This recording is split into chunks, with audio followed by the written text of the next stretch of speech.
Yo,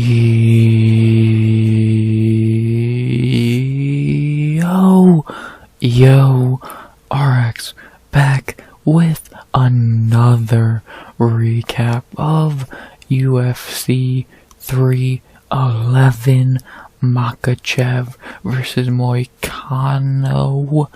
We back with another recap of our card that was bad. Like, really fucking bad. Which I so hate to say. Because I was so excited for this card. I thought it was so good coming into it. You can go back to my breakdown. I was so fucking hype. Then now, after the fact, I'm saying it sucked. That hurts. Why can't we have nice cards? I want one nice card, please. Yeah, this card was terrible. Like, it heavily got saved at the end because, goddamn, the early portion of it was awful. Awful. So, like, none of the fucking prospects could win. They just got fraud checked. We only got, until the last 3 fights, we only got, 1, 2, 4 finishes, and I think 3 of them were submission. No, the 2 were submissions, 2 were TKOs. Most of the prelims sucked. Maybe 3 were decent, 4 being generous. Main card again, there was, I think, 2 fights, and you could probably just say this card was 2 fights, and it pretty much was. Everything around the co-main and everything between, everything around these 2 fights were pretty bad. These 2 heavily carried the card, and we'll talk about those when we talk about those. But yeah, this card was bad. I hate to fucking say it. I hate to say it. But yeah, it was meant to be card of the year territory, and it was fucking awful. So, I don't know if the Dern card was worse. It might have been better at time. Without the Merab and Jiří fight, the Dern card would be better. So, with that thinking, it was not good. It had very much vibes of Islam and Poirier for a while, because we were just getting no fighting, just cuddling. It's like, Jesus fucking Christ, man. So, like, no one wanted to fight on this card outside of Merab, Jiří, and maybe Guskov. Everyone else was scared of death to actually fight, and so they just cuddled. So, trust me, I'll get my rants and all that, but it's like, we need to fix this fucking fix. We need to save our sport. We can't fucking keep having to deal with these boring cuddlers every week. Fight! Shit, man. It's not that hard. Lose. Who cares? People will remember you more for losing a fun fight than winning a boring one. That's about what I can say there. I'll continue on with the boring fights when we get some, but that's where I'll end that statement there. So, yeah. Outside of that, man, the card sucked. It's really sad. The Intuit Dome was awesome. The whole vibe of the card looked great. Too bad everything in the cage was shit. Mainly until late in the card, so yeah, it sucks.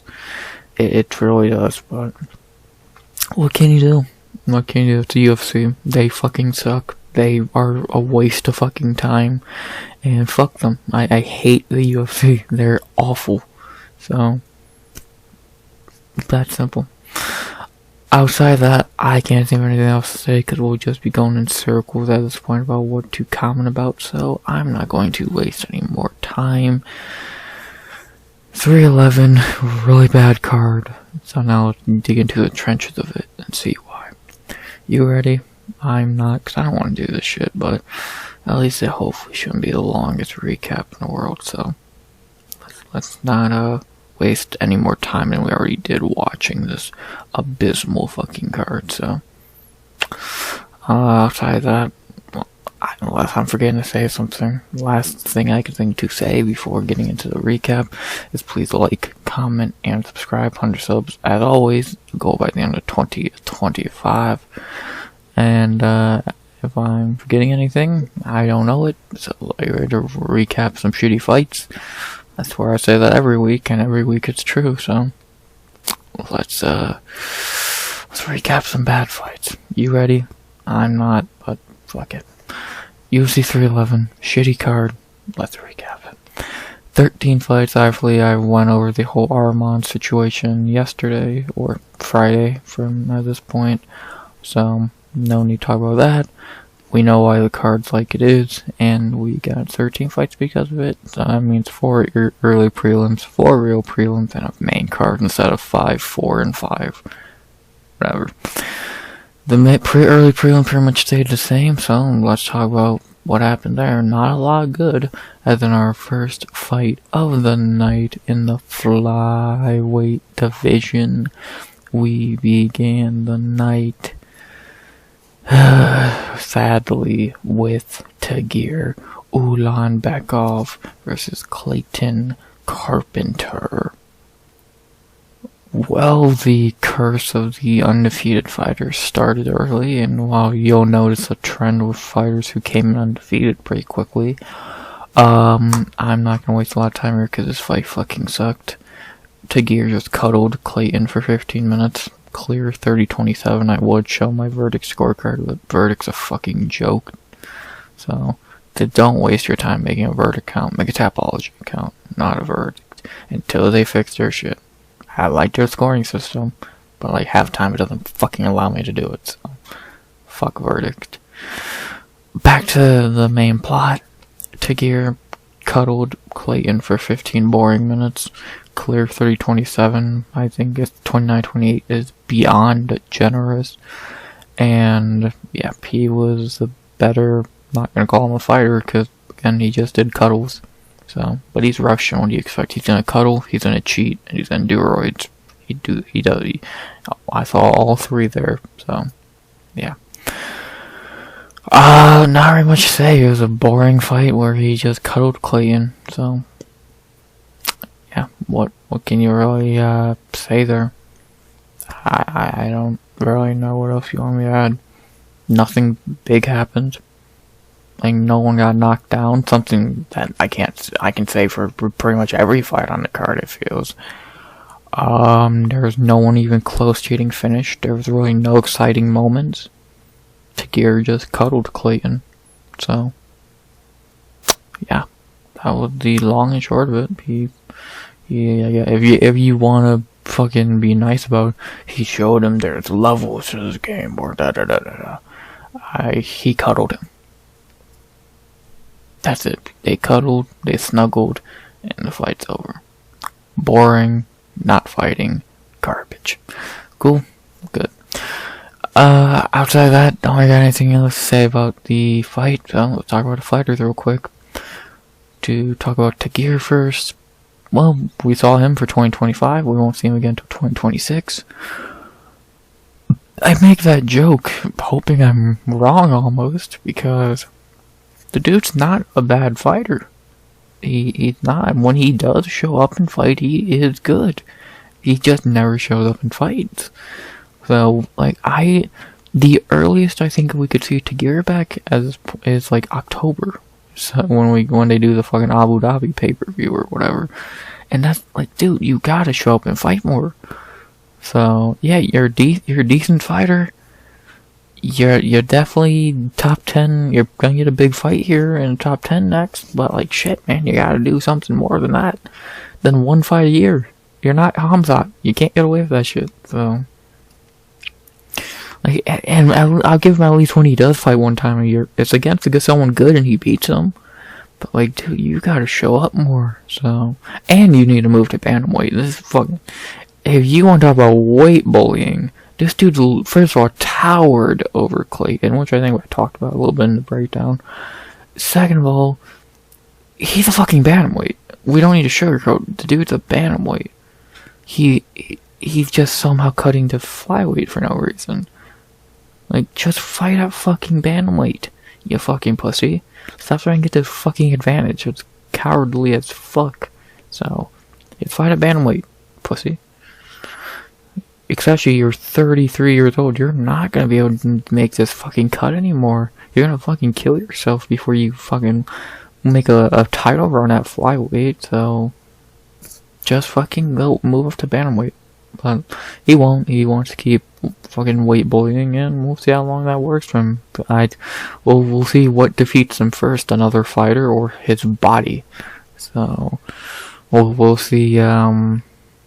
We'll see how long Tagir's body can go without fucking falling apart at this rate. So yeah. Besides that, not very much to say. He looked fine on the feet. He looked okay. On the ground, of course, he looked good. He cheated a few. He grabbed gloves and shorts and cages, what have you. Russian, he's gonna get away with it no matter what.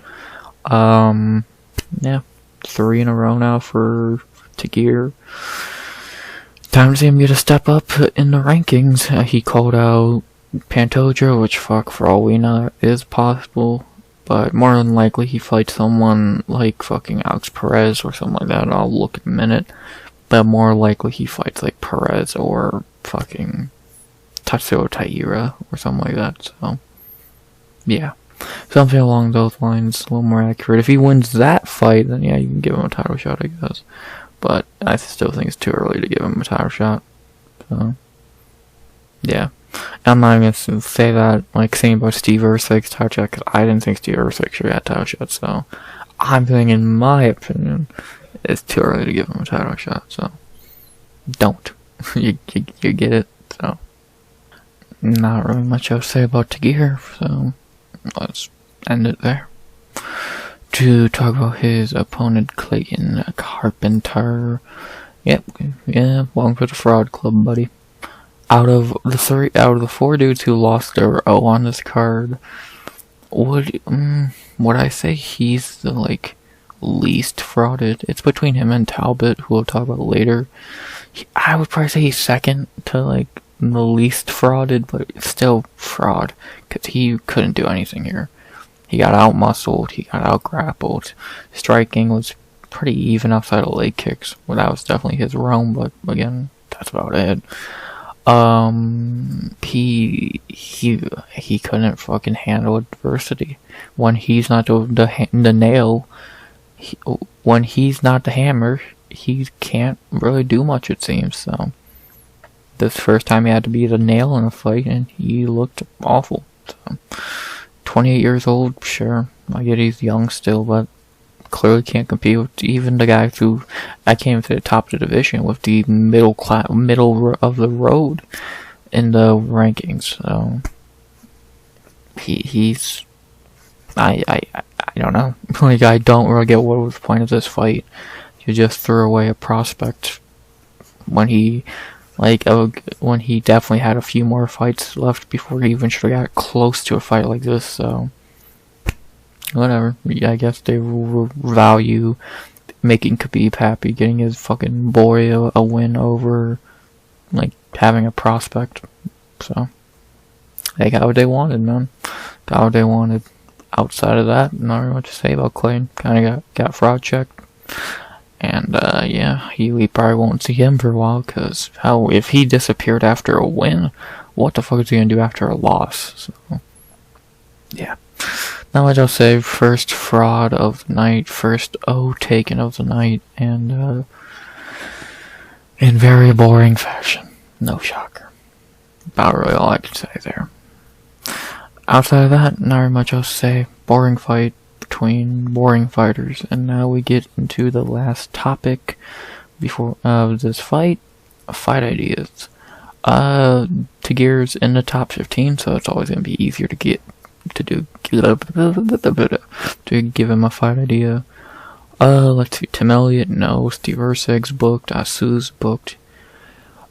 Again, probably Alex Perez, I would say, because it's either Perez or Taira. And I don't know if I love Taira fighting Tagir Ulanbekov coming off after his first career loss. So, but I don't know, that might be a better fight for, like, I don't know if there's gonna be a better option for Tatsuro, because who would he fight? Like, what, the loser of Cop and Royval? If it's Cop like it should be, or the winner of Asu and Urseg? So I'm not really sure. I'm not against Tatsuro and Tagir. I think it's a good fight, but I don't know if the UFC wants to risk Tatsuro taking another L. I think he wins that fight, but it's definitely a hard fight for him coming off his first career L. So we'll see. We'll see. If you want to give Tagir an easier fight, you have him beat up Alex Perez real quick. So it's depending on what the UFC wants to do. They have two options. We'll see what they do. So I'm intrigued. I'm very much intrigued to see what they do with Tagir. So, like, I heard a few people say Tagir and Albazi. Why? Like, why? That just kind of seems like a too big of a jump up for Tagir. And then you're talking about not wanting a guy to bounce, like, have that type of fight after his first L. So I would say that's kind of stupid. Albazi can fight someone else. So yeah, I like Tatsuro and Tagir, I guess, for like the best fight. But if you want to give Tagir an easy fight, you have him fight Alex Perez. So yeah, two options. We'll see which one the UFC would rather do. So right, so either Tatsuro or Perez. Either way, I'm intrigued. So we'll see. Outside of that, not very much else to say. Boring fight to begin the night, which is something I'll say for a lot of fights on this card. And yeah, Tagir got the win, took the O, checked the fraud, and yeah, that's about that. Who should he fight next? I like Tagir Ulanbekov versus Tatsuro Taira. Don't care who Clayton Fraudenter, Carpenter fraud, or whatever you want to say, fights. And yeah, boring fight to begin the night. Got to pick wrong, which isn't worth. That was definitely just a bad pick overall. I'll hold my L there. And yeah, Tagir good, started the night off good for the Nurmagomedov. Did they go perfect? We'll see. But he started the night off good for them. So yeah, about really all I can say. I guess good win for Tagir. Dude's not a bad fighter. He just needs to fight more. So we'll see if he can do that. Good win for Tagir. After that, we go to our second fight of the night in the bantamweight division. One of the few, I'd say maybe the second best prelim, to be honest. This fight was pretty solid. As in our second fight of the night in the bantamweight division, the first of a doubleheader at 135 on the early prelims. We had Benardo Sopaj versus Ricky Turcios. Well, I see why this fight was so important with UFC to rebook, because this fight is really good. Really fucking good fight. No rare time I could say this on this card. This was a really solid fight. It's sad it was so long in the card, because it definitely deserved to be higher in hindsight over a lot of these boring fucking cuddle matches. These two did not do that. A little bit, very little. Ricky did try and hug Benardo a lot. But overall, they fought, they had a fight, and it was good. These two had a really fun fight. Benardo clearly won all three rounds. Like, round one was the only one you could somewhat debate, and I'm not going to debate it for him, so, because I don't think he won that round.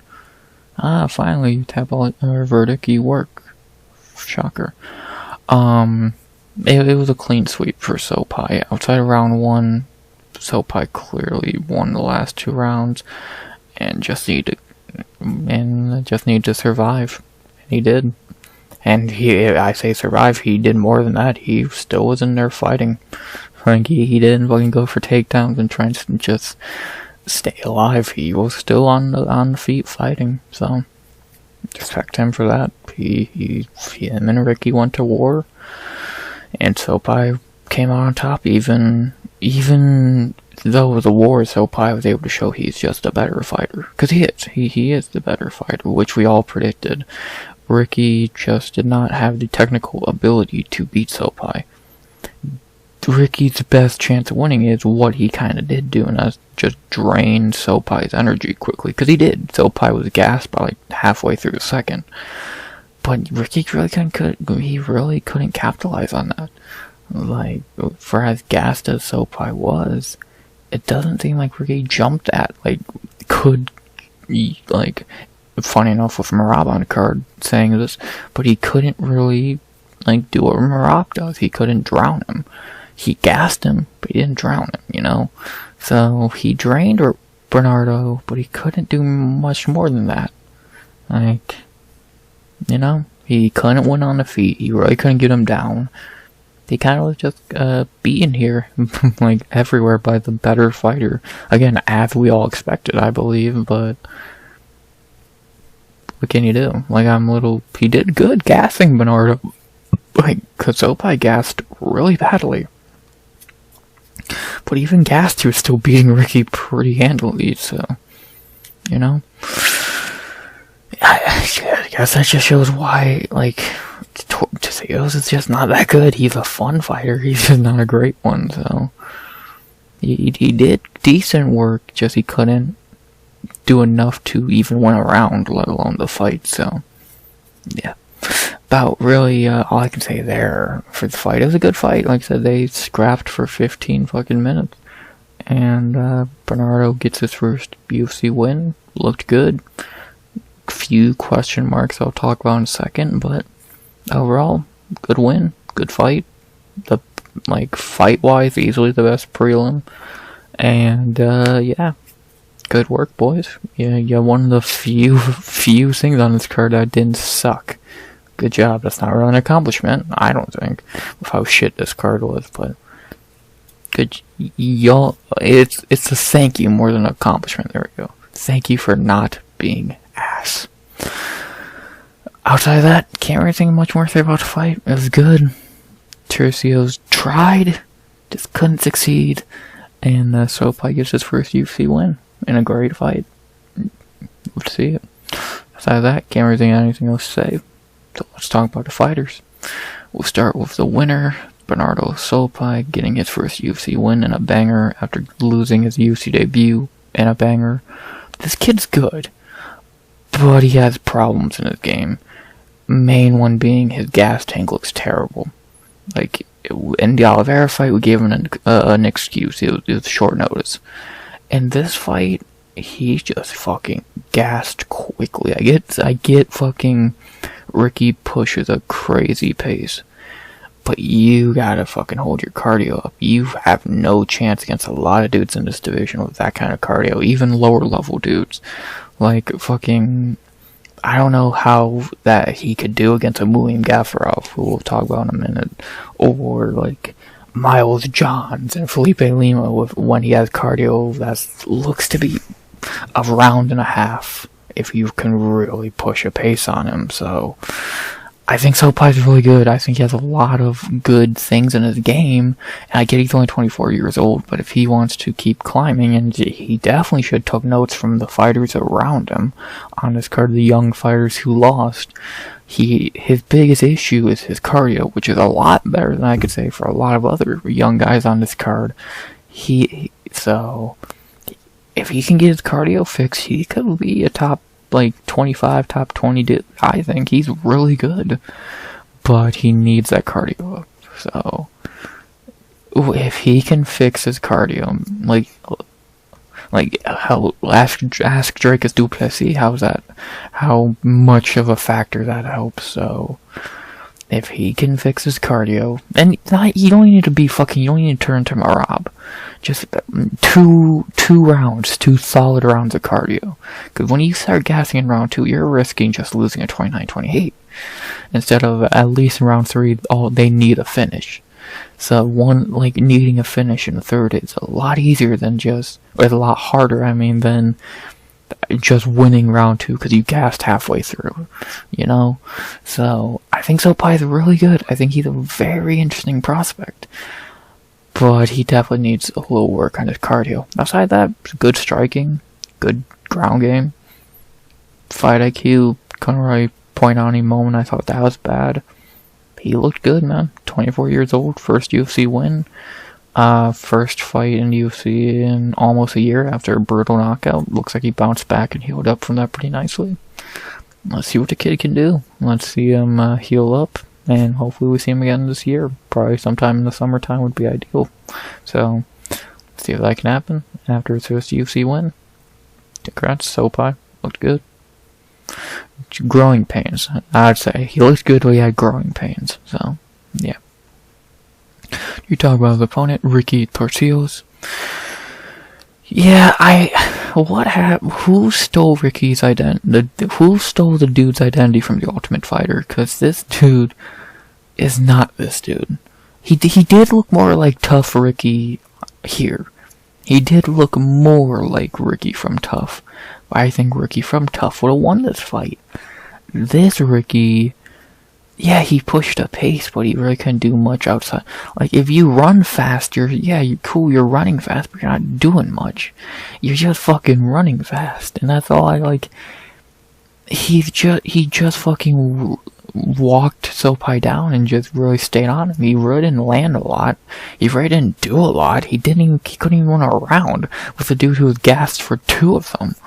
So, I'm not really, I don't know what happened to the dude from the Ultimate Fighter. Someone stole his identity. Again, this is the first time I can say he actually looked like that guy a little bit. Still not fully, because he would have won.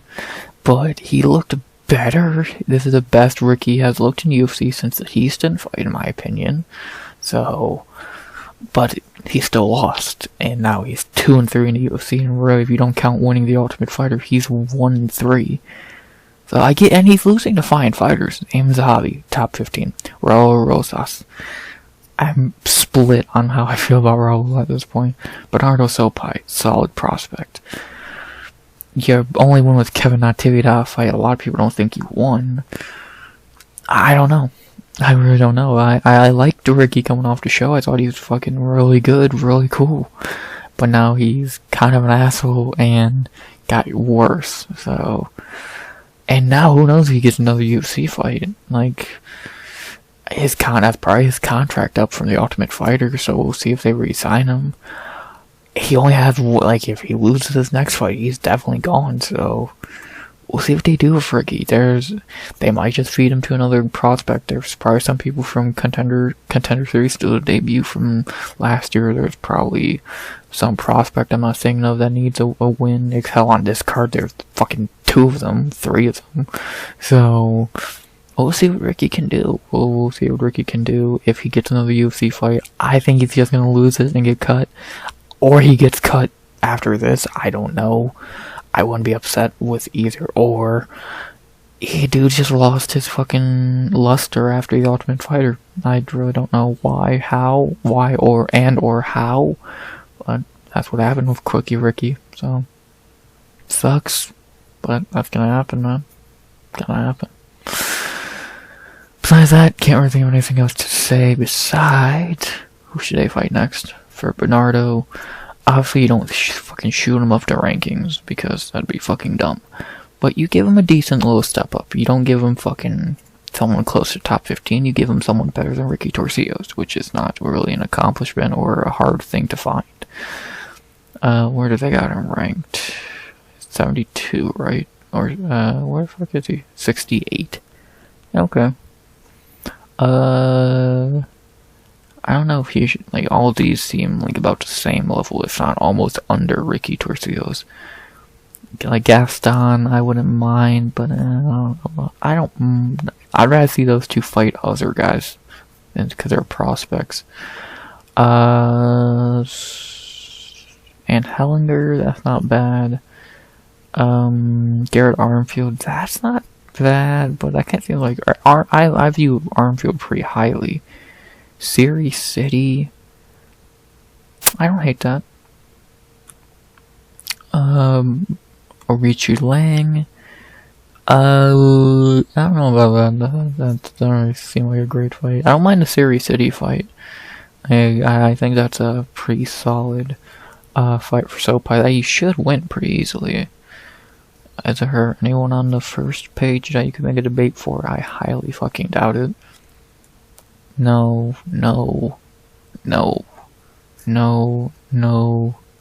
Yeah, what are you gonna feed him? We're gonna feed Ronnie Yaya or Cody Stamen to the kid? What's the fucking point? So, yeah, I don't mind the Siri City fight. I think that's a perfectly fine fight. I think that's a fight Sopaj should win pretty easily. But that's a fight where his cardio could really fucking kill him. So, you know, that's definitely a fight that could really fuck Sopaj, depending how bad he gasses in that fight. So, you know, it's a very 50-50 chance of Sopaj. For now on, you've really got to fucking think about his cardio going into a fight more than anything. So, but I still think he beats City, because I think Siri City's terrible. So, yeah. Right now, I would say Sopaj and Siri City is a fight. Maybe I'll think something better tomorrow. We'll see. But right now, I'm perfectly fine with Benardo Sopaj and Siri City. So, I guess I'll go for that for my fight idea. And for Ricky, you give him a step down. You can give him like Christian Quinones or Gaston Bolanos or fucking someone along those lines. Just someone a little bit of a step down. Quang Lee, Cortavius, someone like that. So you can feed him to a fucking prospect. So up to you. We'll see. What I know is good win for Sopaj. Good first UFC win for Sopaj. Dude's pretty fucking good. He just has a really big cardio question mark, so he has to fix that up ASAP. Besides that, can't really think of anything else to say. Good one for Sopaj. Good first UFC win for Sopaj. And who should he fight next? I like the idea of him in Siri City. I think that's a pretty interesting fight. I'm not against that fight. Maybe I'll have a better one by the time I do fight ideas tomorrow. Usually around 6 o'clock on Twitter. And we'll see if I stick with the City idea. There's a lot of good options, so we'll see. But I do like that fight as of right now. Sopaj should win that fight if they did do that fight, and we'll see if that's true if they do it. So good one for Sopaj. I think City would be an interesting fight idea, and yeah, I see why they rebooked this fight. It's pretty good, and it was a good win for Benardo Sopaj. Besides that, can't think of anything else to say. Good win for Sopaj. We'll see if we see Ricky Turcios again in the UFC. It's a very 50-50 shot. And, yeah, good fight, boys. Good fight. One of the few on this card. Thank you. After that, we stay at Bantamweight for our double header. And this one, I don't know what to say. I don't know what to say. I'm fucking shocked, annoyed. Both, as in our third fight of the early prelims. Goddamn, 33 minutes. I did not think I'd talked for that long already. As our third fight of the early prelims, we stay at bantamweight for a fight when nothing as I or anyone expected it to. Maybe one of the biggest upsets of the year, maybe the biggest upset of the year. Shit, right now. As we had Muin Gafurov versus Rinya Nakamura. Well, you want to talk about frauds? We got the biggest one on this card. Wow, I'm still a little bit speechless over this bullshit. So, Rinya Nakamura, a Olympic fucking wrestler for Japan. I didn't remember. I didn't remember, and I didn't want to say the wrong thing. So Japan goes into a fight against Muin Gafurov, who's a solid striker. A fight where he's minus 600, and he should win pretty easily. And he strikes for 15 minutes. No shockingly, getting his ass beat. No shockingly, that's not English. Not shockingly, there you go. Yeah, for 15 minutes, Muin beat Reinier around the cage like it was nothing. What the fuck? did I just watch? My lock of the night, everybody. A guy who is so fucking stupid he couldn't just say, yeah, you know, I'm gonna take Muin down. A guy who's been... A guy in Muin who's not great, but he's not terrible. You should not be getting fraud checked by Muin fucking Gafurov. You, like, out of the 4 dudes who lost their O tonight, this is the least understandable one.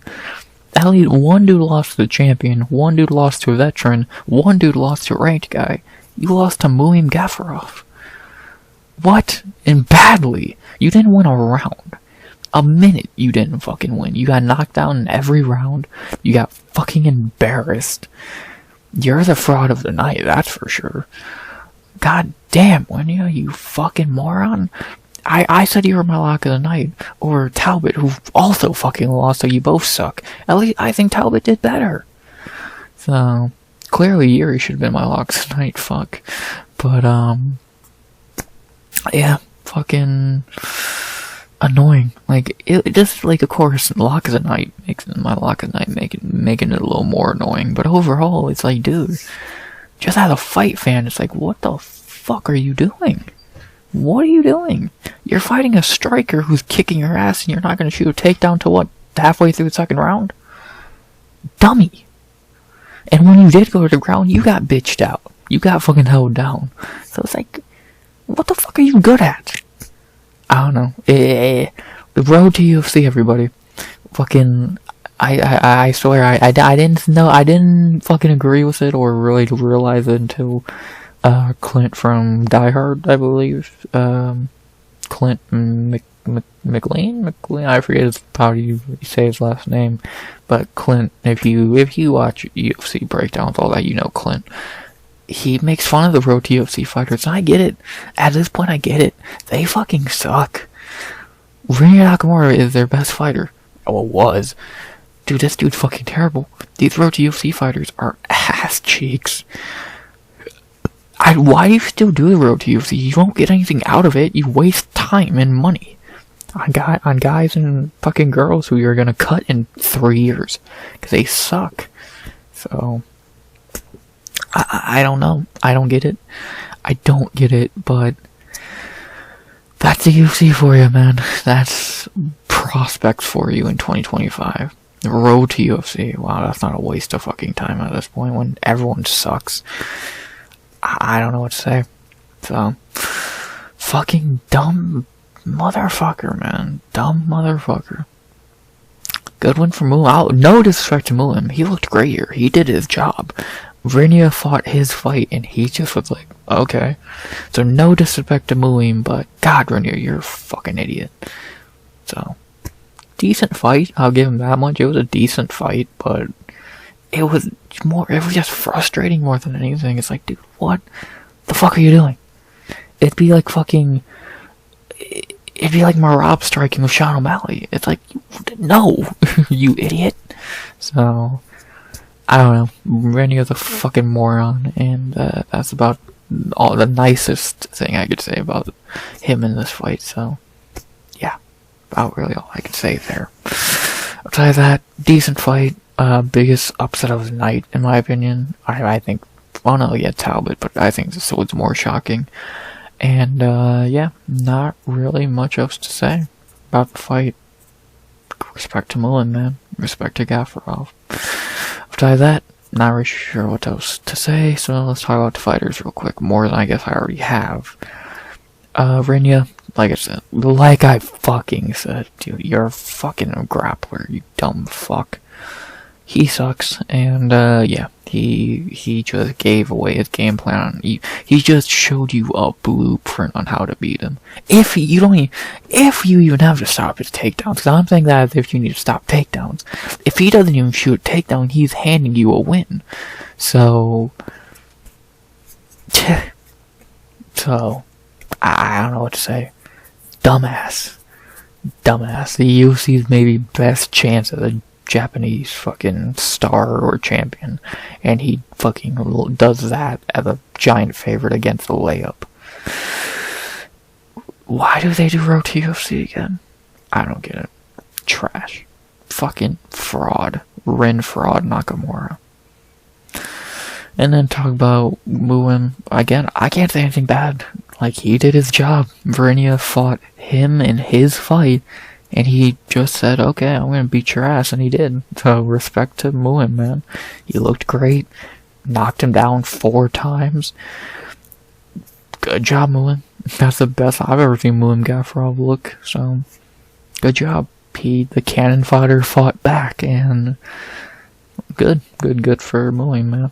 So I can't really think of anything else to say, because he didn't do a lot.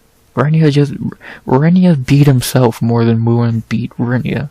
I know that's kind of fucking stupid to say and disrespectful, but it's kind of true at the same time, so about really all I can say about Muin. Respect. You did nothing wrong. You looked great. He fought your fight. You did a great job. Besides that, I don't really have much else to say. So, great win, Muin. Great fucking win. Only thing I have to say now is, who should Muin fight next? He deserves a big fight after this. I would give him a pretty big fight. Of course, not top 15. Let's be serious now. But he deserves a pretty solid fight now. That's a step backward. Tongue Ailín. I don't mind him and Brady Houston. I kind of like that fight. When Brady starts healing up, no point of fighting those guys. Raul. I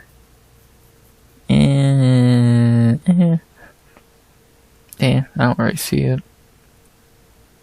Douglas Silva, Davey Grant, Lapillus deserves a bigger fight. You know, I don't mind Muin and Adrian Yanez. Like, I think that'd be a kind of decent fight.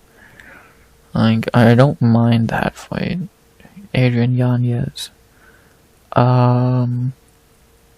He doesn't, you'd be reaching to give him anyone this high, but I think him and Yanez is interesting. I think him and Yanez is interesting, and I think he has earned a fight along the lines of that. So, I don't hate that. Who else would Yanez really fight? Cody Garbrandt? That'd be cool, but who knows if they actually would do that fight.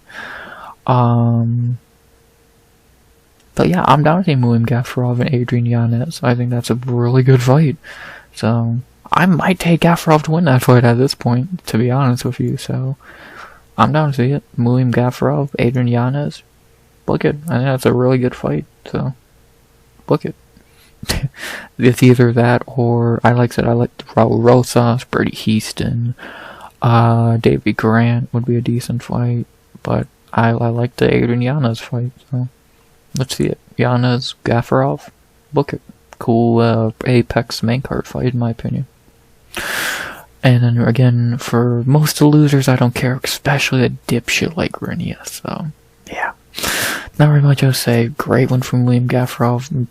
Top tier upset this year. We're gonna remember this one for the upset of the year. It's gonna be high up there on the list. And outside of that, not really much else to say. Great win for Gafurov. And who should he fight next? I like the idea of him and Adrian Yanez. I think he's earned a fight along those lines. So, let's do that. And again, I would take him to win that fight. So, let's see if he can get that fight and if he can win that fight. So, yeah. Gafurov, Yanez, sounds good to me.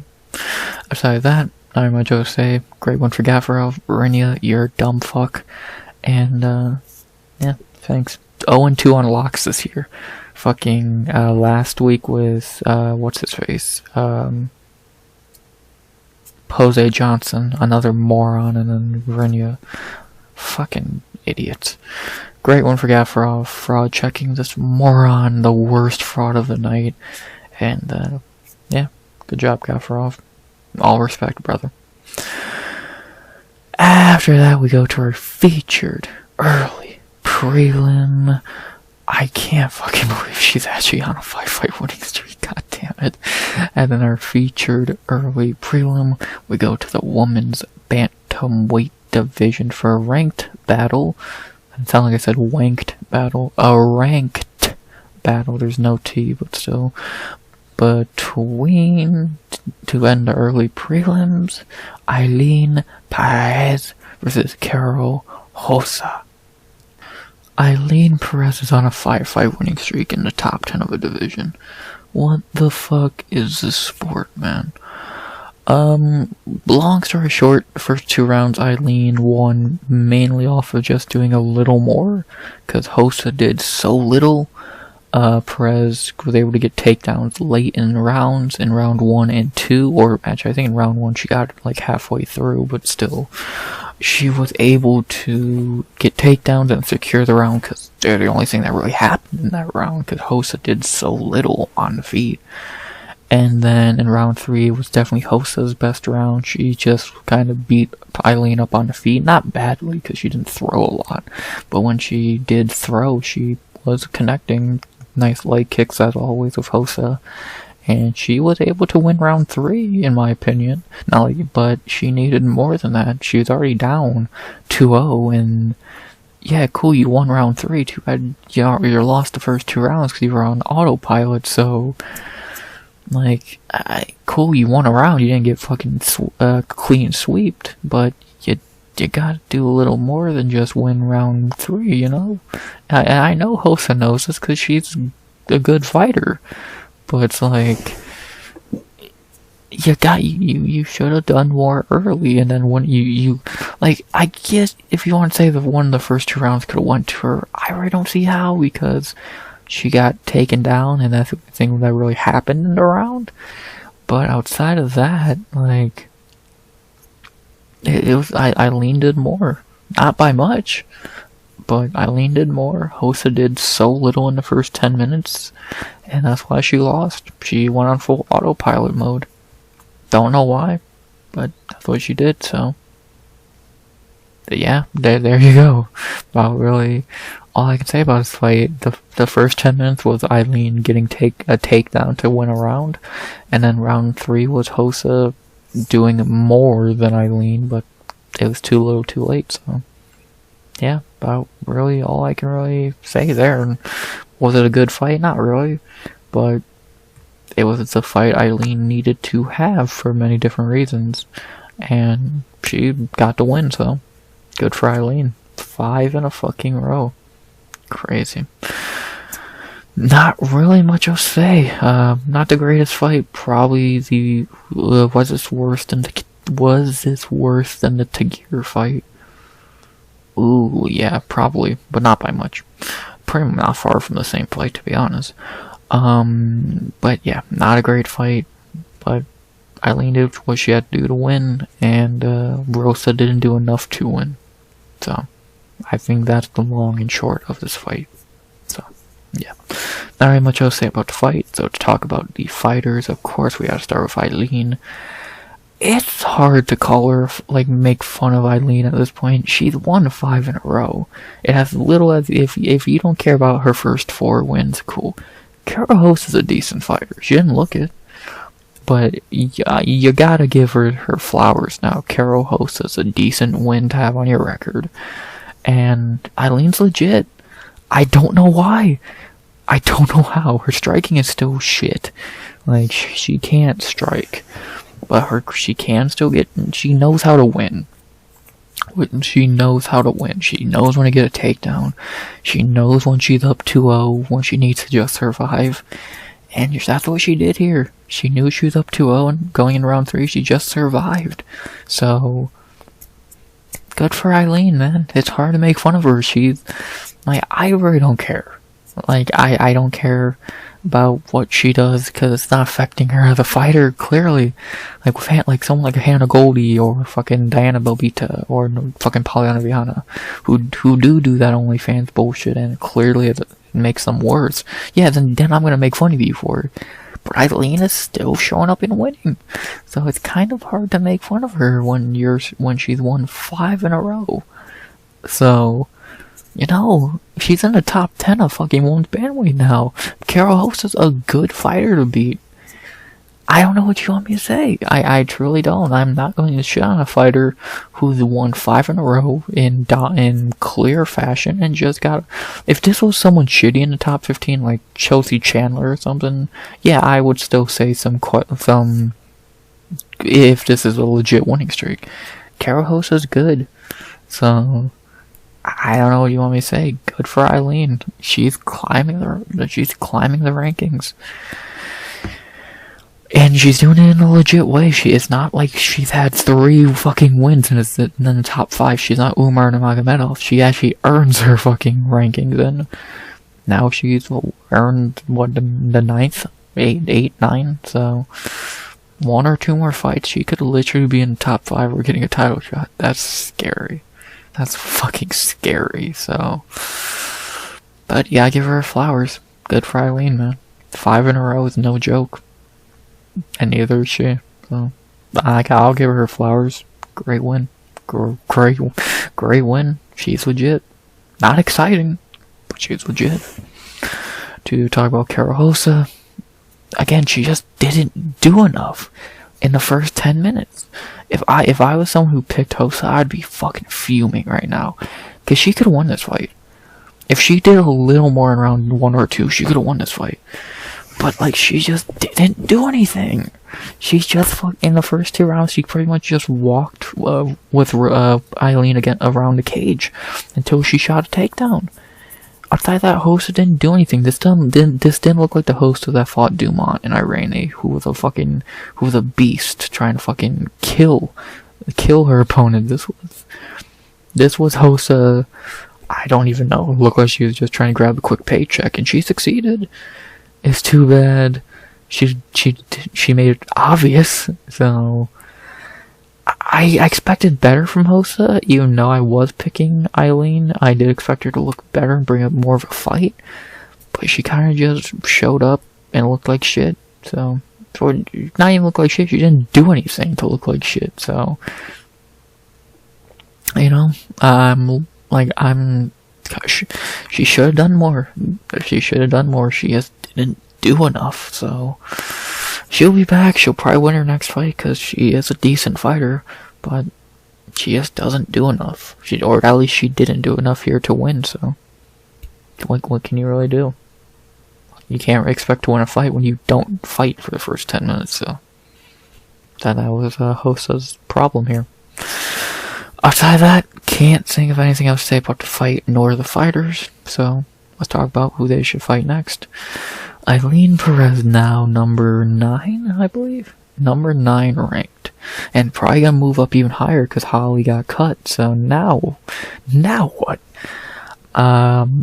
Myra is fighting Jasmine Jastovicius at fucking flyweight, so she's off the table. Dumont, Dumont deserves a bigger fight. Chasson is fighting Ketlin Vieira, so most likely Dumont should fight Pennington. I'm down to see Irene Aldana and Ailín Pérez. I think that fight makes most sense, because again, she should probably fight Raquel. These two are fighting, and then she's fighting Julie, of course. So yeah, Ailín Pérez and fucking Irene Aldana sounds like a good fight to me. I'd be really intrigued to see how that goes. So, Ailín would be an underdog again. She would probably find a way to win. I'd be intrigued. And for Rosa, she can fight a number of people. Fucking Cavalcanti if she wins her next fight. Chelsea Chandler, Misha Tate. So there's options for her. We'll see which one she wants to take. She's already beat Yana Santos, so that's off the table. So, but she has options. Cavalcanti, Valera winner, Tate, fucking Chandler, so someone outside their top 15, even though I don't know who that would be. So, yeah, we'll see. We'll see with Rosa. Hopefully she actually fights her next opponent, and before the 3rd round. So, yeah, I guess we'll have to wait and see, though. Besides that, not really much else to say about this fight. Ailín, was it exciting? No. Was it impressive? Not really, but did she get to win against a tough opponent? Her first, impressive win? Yeah.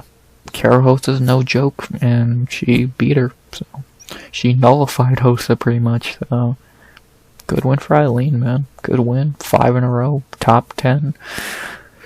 And who should she fight next? I think she should fight number 6 ranked Irene Aldana.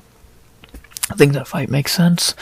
Aldana has no one to fight right now, and it's either Aldana or Dumont. I think Dumont should fight up instead of down, because she's been fighting down for a while now. So, yeah, let's get Ailín and Irene Aldana booked. I don't think they'll be able to get that on the Mexico card in a few months, but if they could, that'd be cool, but it seems unlikely since I think that's in like March, so unlikely, but if they can, hell, that'd be a cool main card fight for that card, so, but more likely it'll be a summer, and that fight will happen in the summer, so, yeah. And then Rosa will probably fight down, get a quick win over somebody, and then we'll be right back where we are now with her coming off a win fighting someone, so, yeah. Not really much else to say. Good one for Ailín, and let's see if she can keep the streak going. Can she beat Irene Aldana? That's a sentence. Or Norma Dumont. And I don't think she can beat Norma Dumont, but I think she can beat Irene. We'll see which is true. That's about really all I can say. We'll see which is true when it happens later in the year. Besides that, good one for Ailín. 5 in a row's no joke. And she's legit. She's legit. Good one to end the early prelims. Wow, that was a long early prelims. 55 fucking minutes. Don't worry, there's a few fights that I will not talk about a lot, so we'll still probably be about an hour and a half, so don't worry.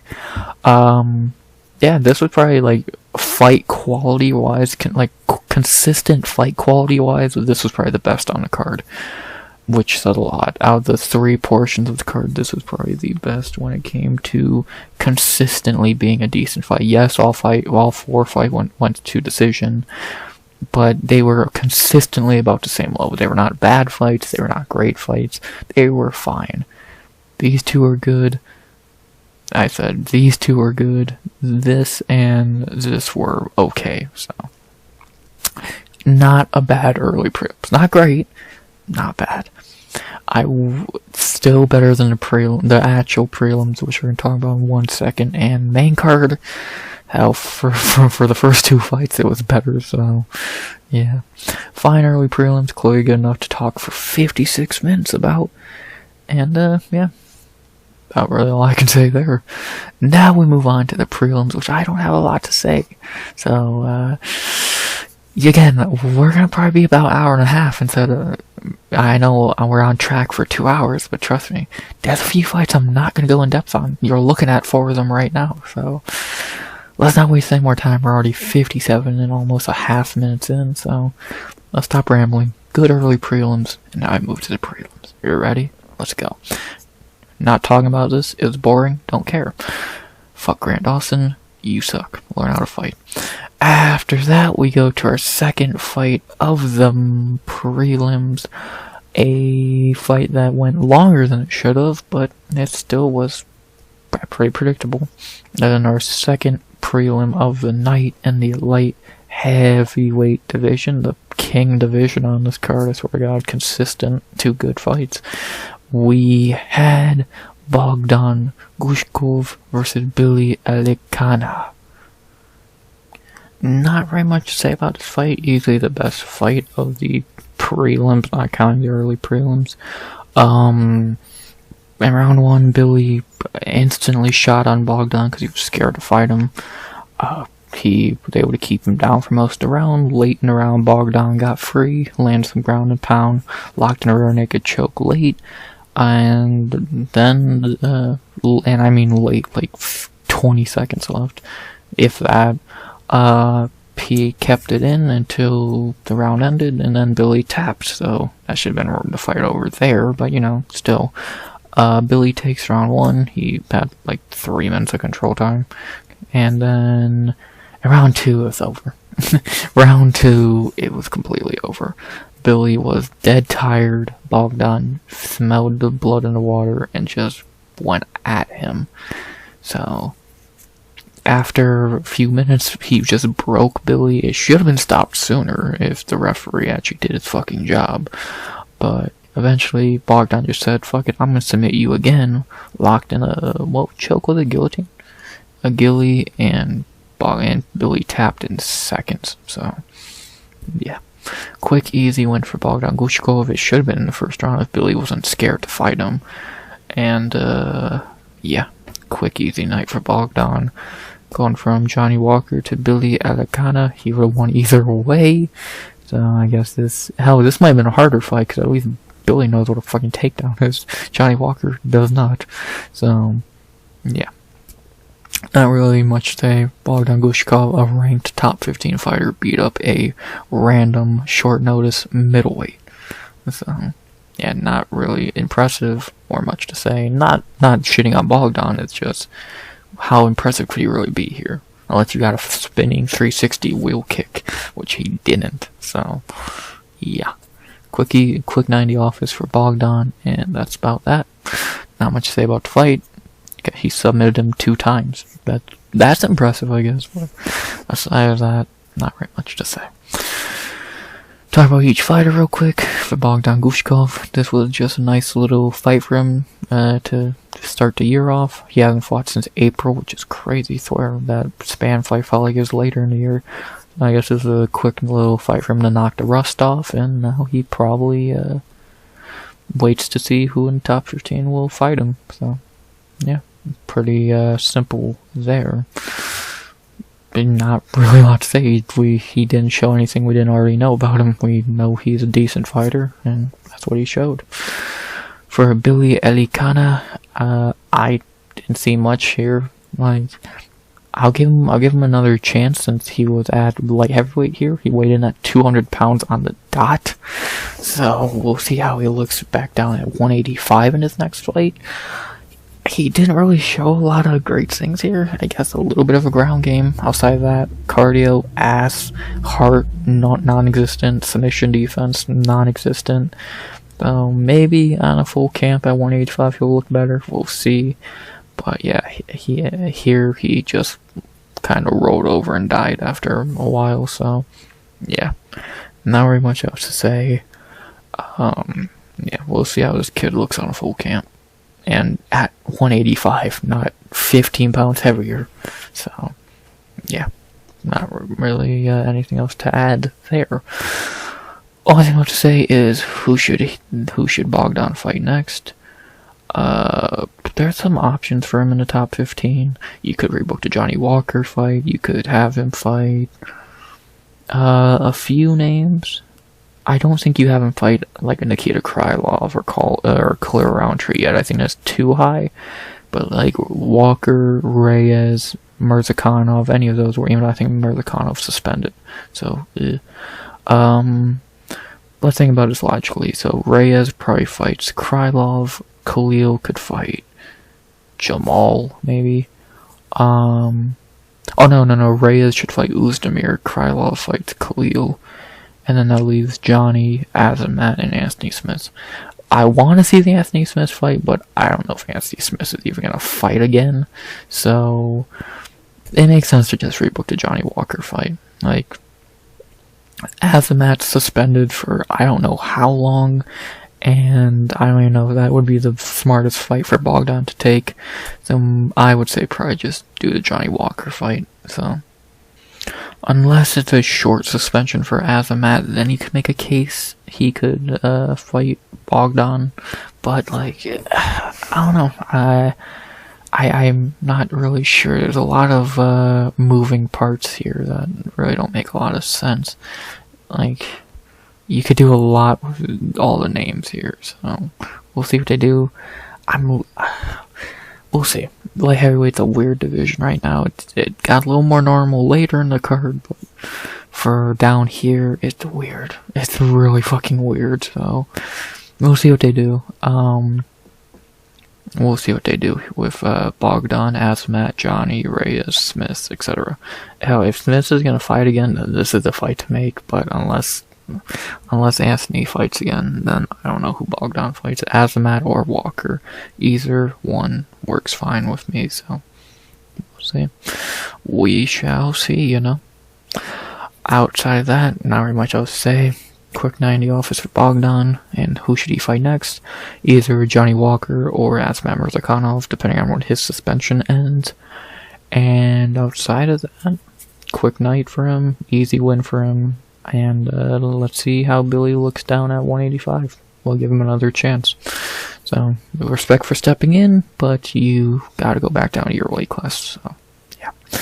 Besides that, nice win for Bogdan, and let's see him versus Johnny or Azamat. Pretty easy there. Good win for Bogdan, getting our first finish of the night. Thank God. After that, we go to our co-main event of the prelims. Going down, speaking of middleweight, going down 15 pounds or 20 pounds to the middleweight division for our next fight. And not gonna say a lot here because I don't really got much to say. As we have Azamat Bekoev versus Zach Reese. Well, maybe they didn't pick this guy just because he's Russian. Kind of. Long story short, the fight starts, they strike for about a minute, and then Azamat takes Reese down, and then knocks him out with some ground and pound. It was literally that simple. A little bit of fighting, takedown, ground and pound, over. Not really a lot to say, so it was really that easy. A nice knockout. I like the knockout. I'm not really impressed because you have to get a takedown to do that. And at this point, I don't respect anyone who shoots a takedown. I think you're a little bitch who can't fight, so I would have been more impressed if you knocked him down and knocked him out on feet, but you know, I guess that's for fighters to do, for men to do, not Russians. So, well, actually, Ankalaev is a striker, so I'll give him that, but I guess real fighters don't know how to do that, so I get it. Outside of that, not really a lot to say about the fight. I really don't have a lot to say about this fight at all. So, yeah, again, strike, takedown, ground and pound, over. Not a lot to say. So, yeah, can quickly move on from that, and let's quickly move into talking about the fighters real quick. We'll start with Azamat. I didn't see a lot here to be like, oh my god, so fucking next prospect. I want to see more. Zachary sucks, so I'm not really impressed. Again, he had to do it. He had to go for a takedown. Pussy shit. Like, fight him. If you're gonna fucking fight someone. Like, don't sign a contract and then try and sniff their balls all night. Balls all night. The balls are all night. Goddamn, English is not fucking easy. I get he's Russian, so it's in his DNA to be a fucking coward fighter, unless you're Ankalaev. But I don't get it. I don't. I wasn't super impressed. Again, Zachary Reese, not a good fighter. So, like, I don't think Azamat's bad. I definitely, I'll keep an eye on him. But yeah, he definitely didn't jump high into my like fucking prospect rankings, or like, I am not gonna be like, oh wow, you gotta watch Azamat Bekoev, man, that guy's gonna be top 15, so we'll see who he fights next. I'll try and give him a quick fight idea if I can. But overall, yeah, I'm not super duper impressed, so it didn't look bad, but again, I wasn't like, wow, fucking, I wasn't like, wow. I was just like, okay. Whatever. So, yeah. Could be worse, but could be better. And for Zach Reese, aka iDubbbz, we know he sucks. He's just a fun fighter. It's that simple. He's not gonna be top 35, let alone 15. And he's not really good. He's just a fun fighter. So, you book him in there with guys like Dumas, who's a striker. Fucking Julian Marquez was a perfect fight for him. Fucking guys like that, you don't book him against grapplers because he has no fucking chance because he sucks. He's not a fucking well-rounded fighter. He's a fun striker. That's fine. That's all we want to see. So yeah, not a good fighter, a fun fighter. We know we're getting with Zachary Reese, and it's not a lot of skill. So yeah. Not really much else to say. Outside of that, only thing left to say is who should I fight next, to try and give Azamat a quick fight idea if I can. Obviously you don't shoot him up to rankings, but beating Zachary Reese on a short notice debut is not the worst thing I've seen, so you could give him a halfway decent fight. Now you could have him fight Cedricus Dumas, so it would make sense. You have to give him someone who's a step up from Zachary Reese. Well, kind of. Dumas is a step down, to be honest.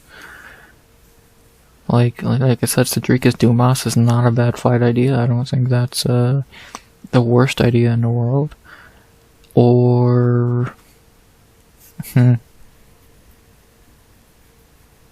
like, you could feed Dusko Todorovic to him. You could feed Ryan Loder to him. Who's on the first page?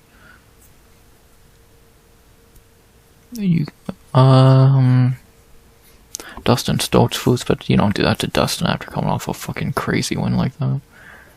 I don't think there's anyone on this page from the fight. Like what, Jacob Malkoun? I don't think he's...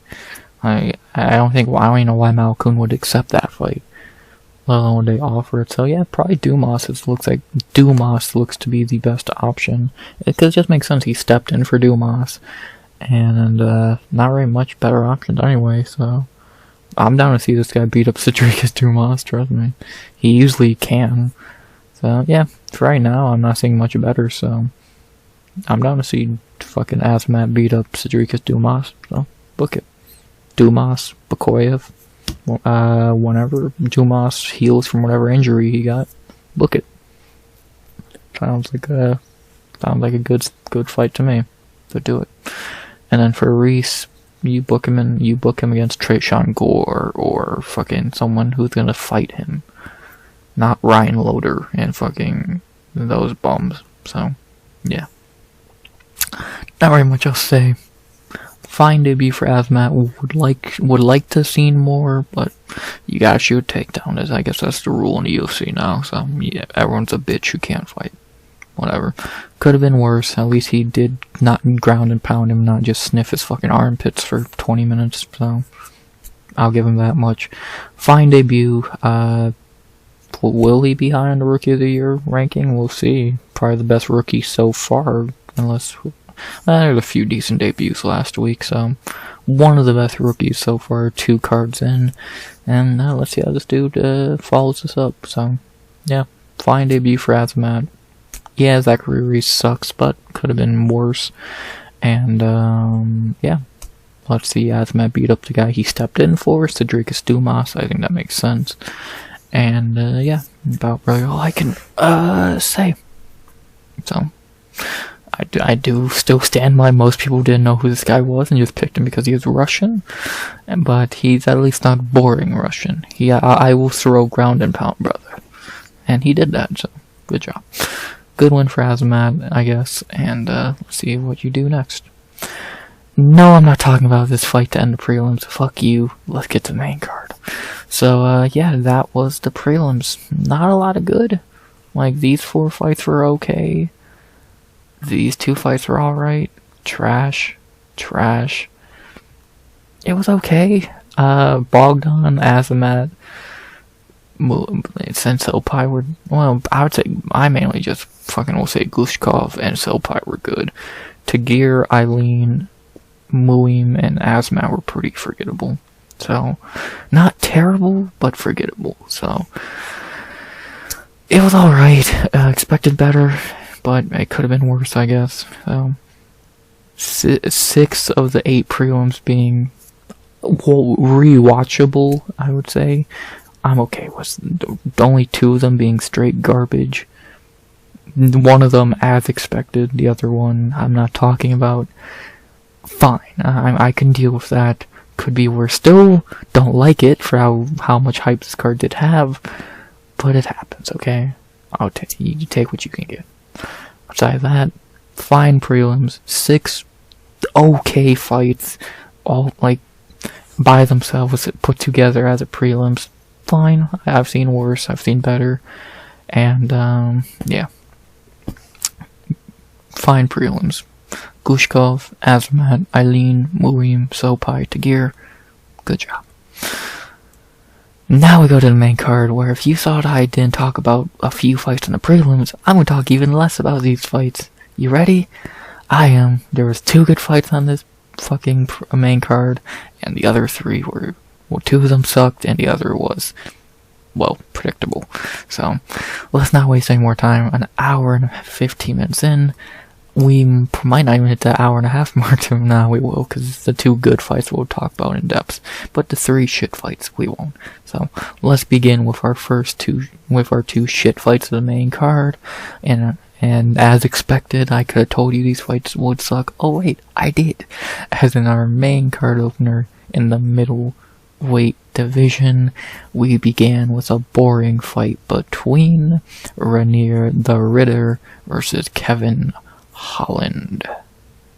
Do I even need to say what happened? You know what happened. Reinier was scared to fight Holland, shot a takedown in seconds, and that was the fight. Eventually he submitted him. I told y'all. Like, I don't know how Holland was like if I unbiasedly picked this fight, I knew this was gonna happen. I said this in the breakdown. I love Kevin Holland, one of my favorite fighters. Everyone loves Kevin Holland. He was not winning this fight. So, unless Reinier went full Rinya Nakamura and did not grapple, he was not going to win this fight. And Reinier was, of course, scared to fight Kevin Holland, so he shot immediately. So, yeah, not really very impressive. Pretty shitty, to be honest. So, yeah, at least he didn't break a rib. He got submitted and a little cut on him, but yeah, at least he didn't break a rib, I guess. We can see Holland back sooner than later. So, cool. Not very much to say. Holland got cuddled for 3.5 minutes like he always does. Cool. Not gonna waste time clicking on the profiles. Reinier, I'm still not impressed. Like, somehow I'm less impressed because, wow, you beat Kevin Holland grappling. I've never seen that 70 more times. It's like, what the fuck? Like, I've seen some better fighters already do this. So, I don't care.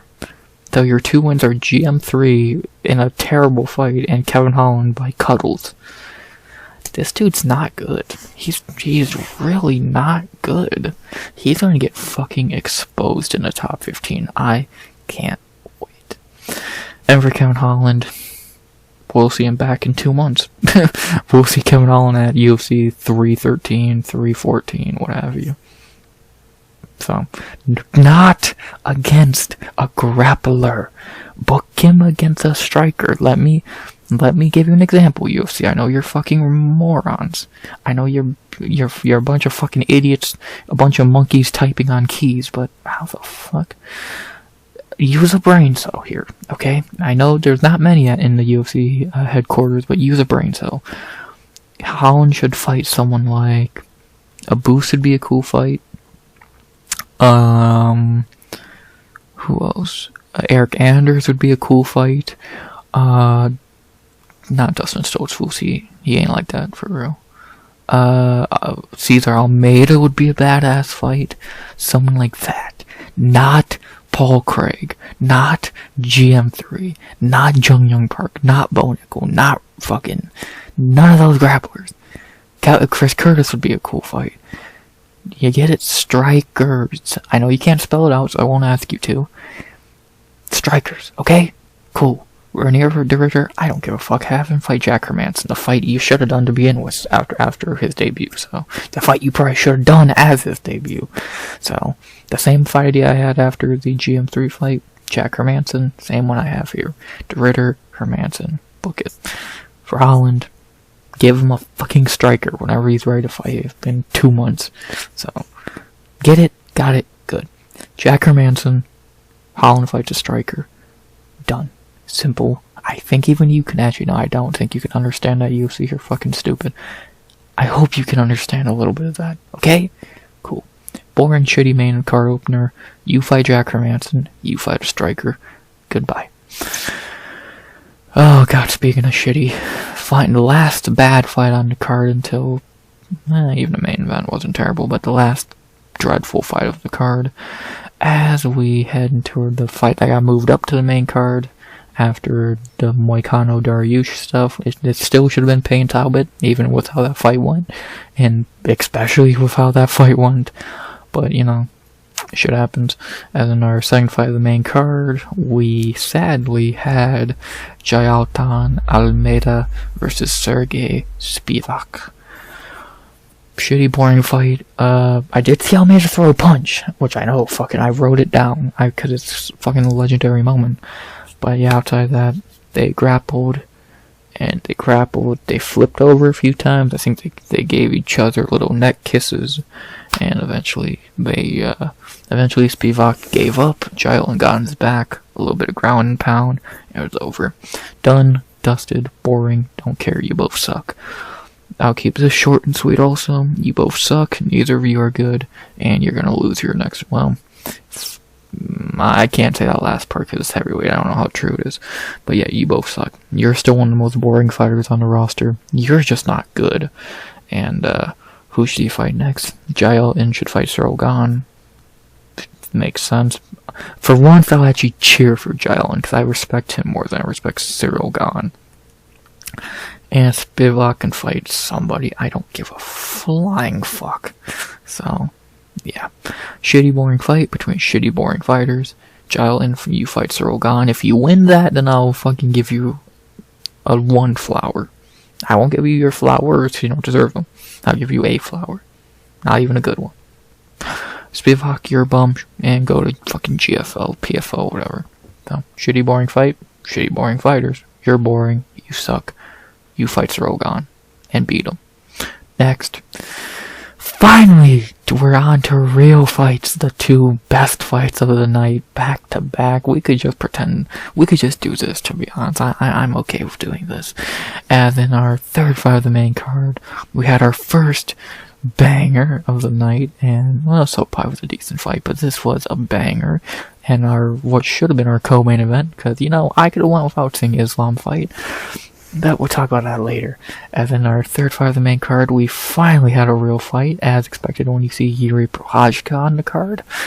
As we have Jiří Procházka versus Jamahal Hill. I told you Hill is not good. He was never gonna win this fight. He never had a chance. His best chance was a fluky knockout that he couldn't even get because he couldn't even hit Jiří.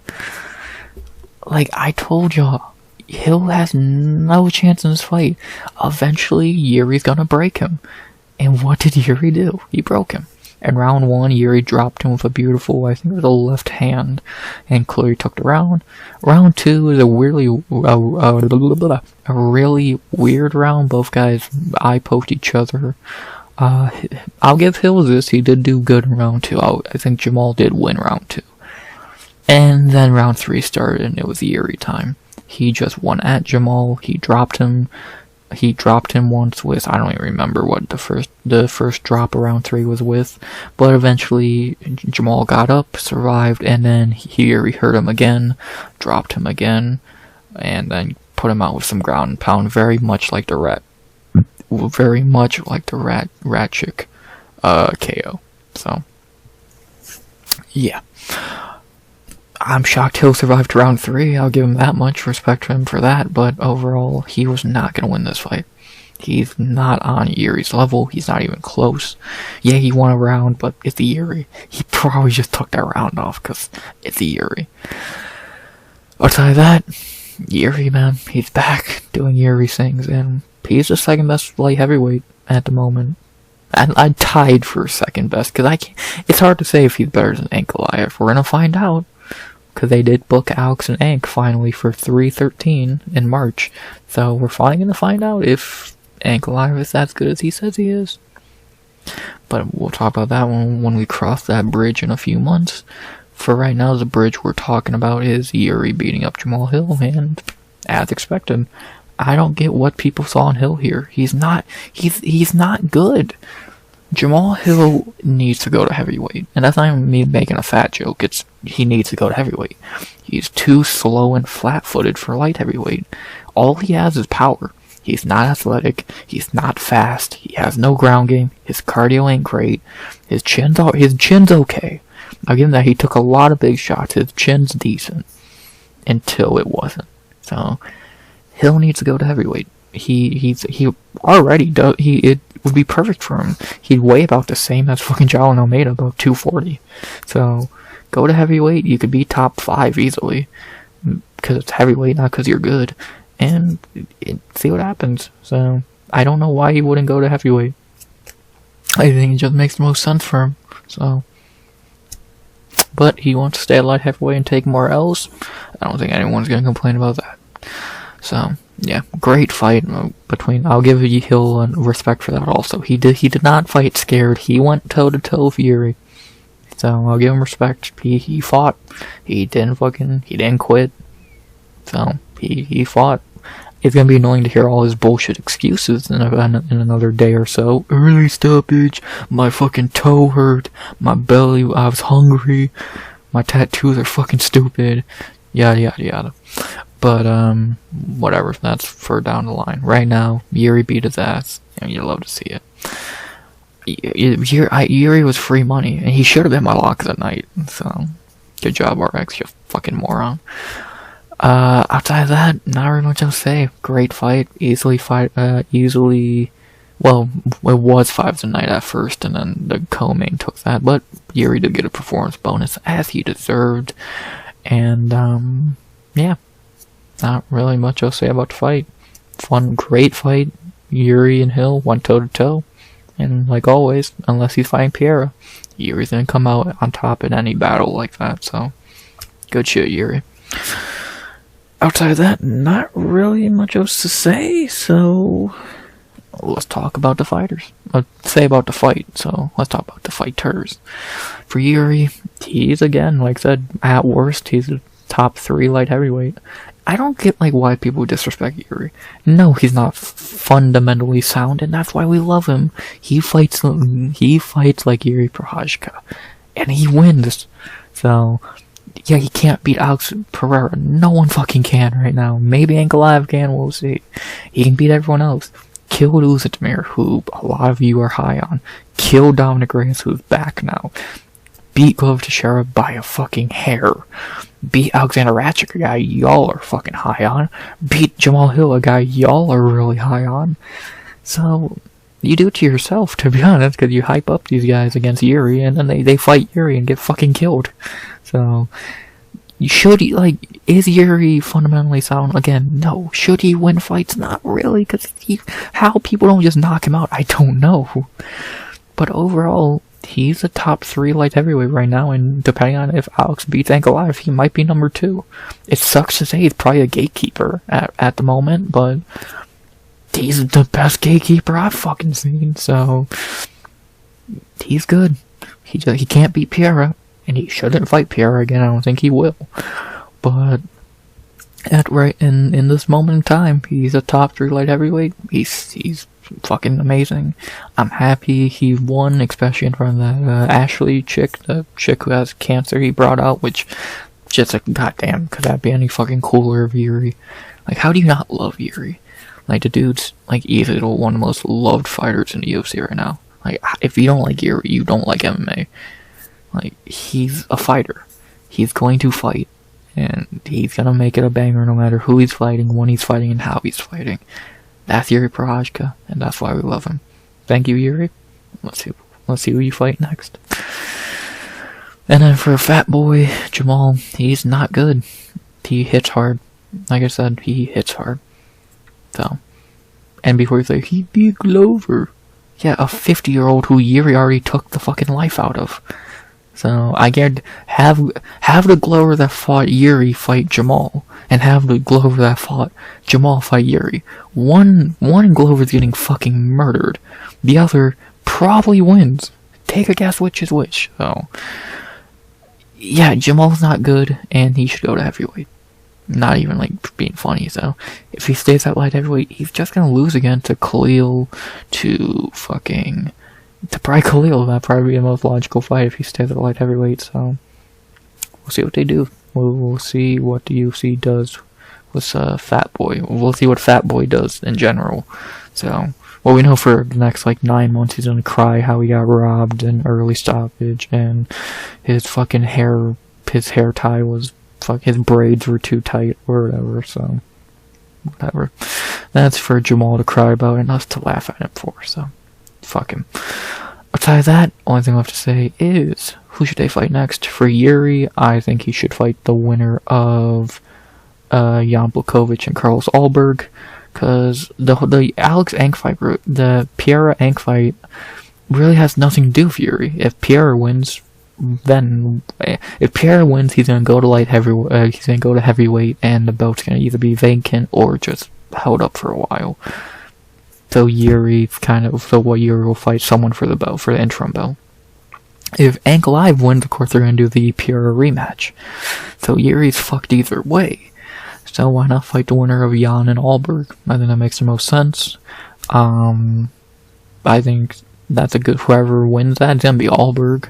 I think that's a really good fight, and I don't really know what else he would do, so Jiří versus the winner of Alberg Jan, book it. And then for Jamahal, if he stays at light heavyweight, Khalil. Yeah, I would say Khalil, because Krylov should fight Ratchik. I don't know if that's a rematch. I'm not gonna care to look. Uzdemir fights Reyes, and then we talked about this bottom portion earlier, so yeah. So yeah, we'll rebook Jamahal and Khalil. Pretty simple. Not very much else to say. Great fight. Again, respect to both in that regard of both put on a great fight for us. But let's be honest, Jiří was better, will always be better, and I told you. Free money. If you bet on Jiří, you got free money. Outside of that, not really much else to say. I told y'all, Jiří should have been minus 900, and I was right. What I hope I'm right about is who do they fight next? Again, Jiří versus the winner of Alberg. Jan makes the most sense. And Jamahal versus Khalil Roundtree. I would say makes the most sense if he stays at light heavyweight. So, yeah. Not really much else to say. Great fight. It's a Jiří Procházka fight. It's never going to be a boring fight because he's a fighter. He's not shooting takedowns. He's not doing none of that boring coward shit. He's going to fight. And that's why we love Jiří Procházka. Jiří versus the winner of Jan Alberg. Book it. Can't wait to see Jiří back. And, yeah. Not very much else to say. Great job, Jiří. Too easy. Easiest win of his career.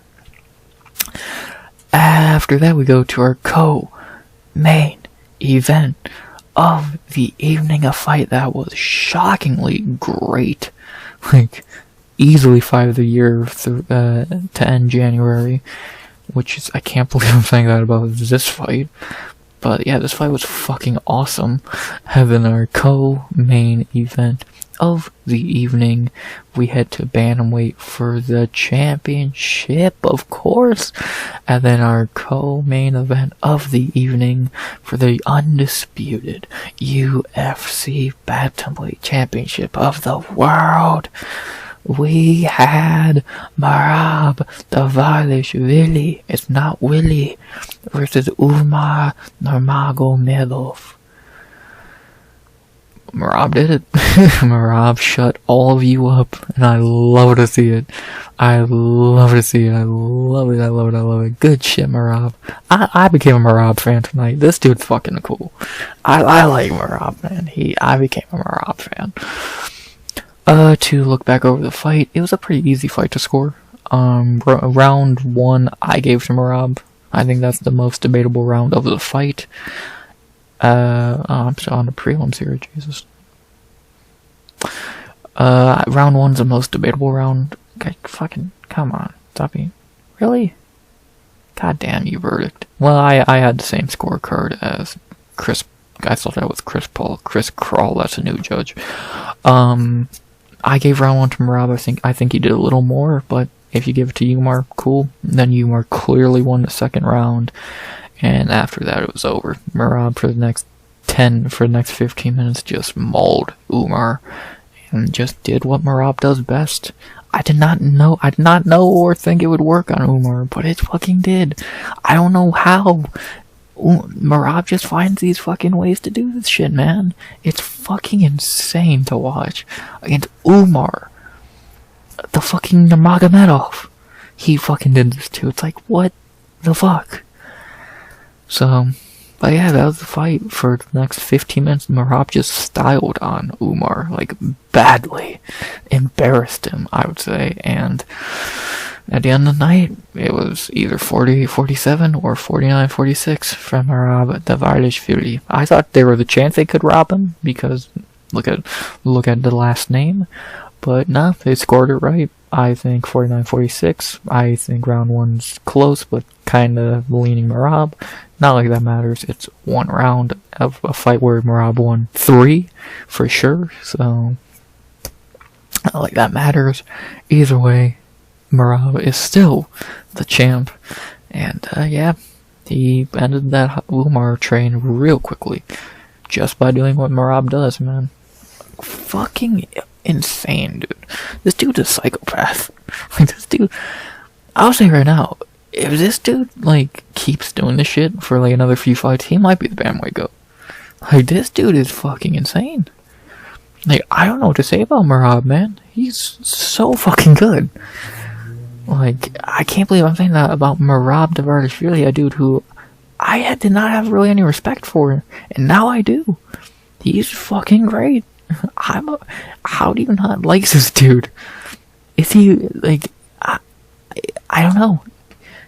I don't know. He's Merab. He finds a way to win, and he wins. Give him all the props in the world. He looked great here. I literally picked him just because I liked him more than Umar. And a big reason I picked him because I thought he's an easier fight for O'Malley. Nope. To be honest, O'Malley easily beats Umar after tonight. That was easy to see. Merab's the problem, and I'm scared as shit for the O'Malley rematch. I don't think that's gonna go well, if you want me to be honest. I'm beyond worried about that. I don't have a good feeling about that. But that we'll talk about that when we get to that later in the year. Right now, we talk about Merab fraud checking. Ooh, fraud. Nurmagomedov. You ain't Khabib. You are just his wannabe cousin. Inbred bitch. Bang. Maybe actually beat someone before getting a title shot. You might have done a little better if you actually like fought anyone's ever heard of, instead of Bekzat, Al-Makan, and fucking Tyone Varsos. So yeah, maybe earn a title shot next time, buddy. Might help. Outside of that, not really much else to say about the fight. It was great. If you did not get to see it, go watch it. Like, go fucking watch it. It was great. It was fucking great. Fight of the year so far, fight of the night. I enjoyed it.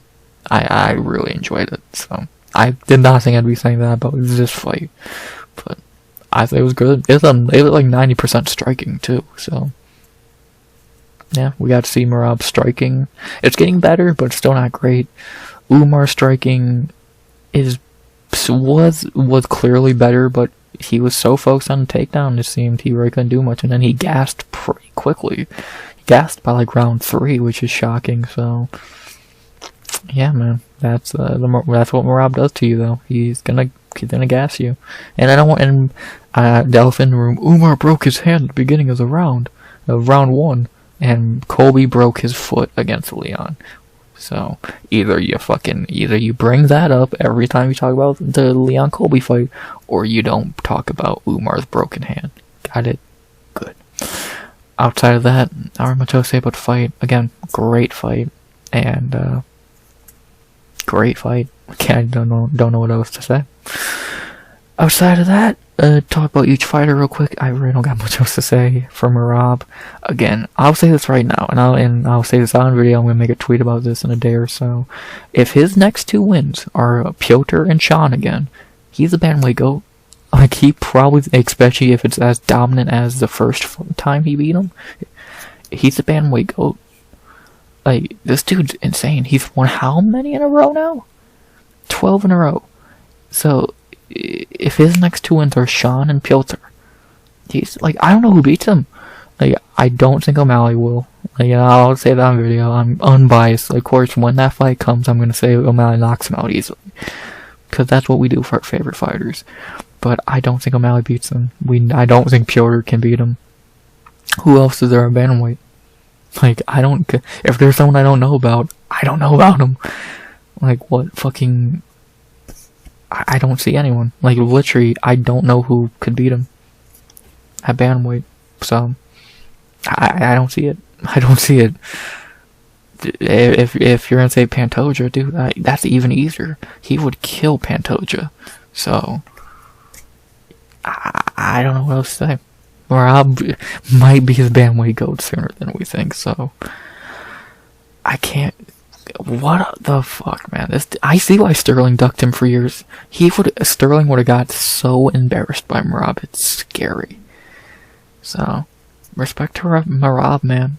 The dude's great. Fucking crazy. And then to talk about Umar. Yeah, he sucks.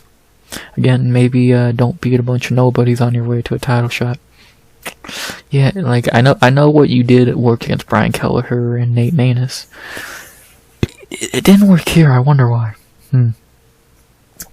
Fraud sucks. Again, you're just Khabib's inbred cousin, and that's all you'll ever be. Because there's only one Khabib Nurmagomedov. The rest of you just follow in his foot. The rest of you just fucking ride his coattails, and that's all you. I can't say that for Islam, because he doesn't even have the last name. Islam has made his own career. But you, Saeed, that Usman dude in Bellator, you just ride Khabib's coattails. Because you all suck. Keep riding Khabib's coattails. You'll never be as good as Khabib. Outside that, not very much else to say. The only thing I'll say is who should they fight next for Merab. It's obviously the O'Malley rematch. Like, I don't really think there's much of a debate there. I don't know who else he would fight. It's clearly the O'Malley rematch. Later in the year, summertime. O'Malley's slowly healing up. I swear I heard he'll be ready soon. So, sometime in the summer. International Fight Week, maybe? Never know. But yeah, sometime this year we'll see that rematch, and that'll be cool. For Umar, he could fight Piotr, but Piotr probably just waits for the winner of O'Malley Merab, so we could have Umar fight Figgy, maybe. So, Figgy, or maybe the winner of Song Yadong and Henry Cejudo, something along those lines. So, we'll see. Do I really care? No, because Fraud sucks. So, yeah. Aside that, not very much else to say. Great fight, great performance by Merab. The dude's good. The dude's fucking good. I don't know what else to say, man. And Merab was right. I mean, like, they showed in the fight promo, Merab was right. Merab earned everything he's got in the UFC. Umar got it handed to him. And that was shown here. So, good job, Merab, exposing this fucking nepotism, baby. So, good job. Besides that, great performance by Merab, great win, and let's see that O'Malley rematch. I'm scared. Either way, let's see it. Great fight, great co-main event, which I wish was a main event. Because now we actually gotta talk about the main event. I'm gonna waste, like, no time on this, because what's the point?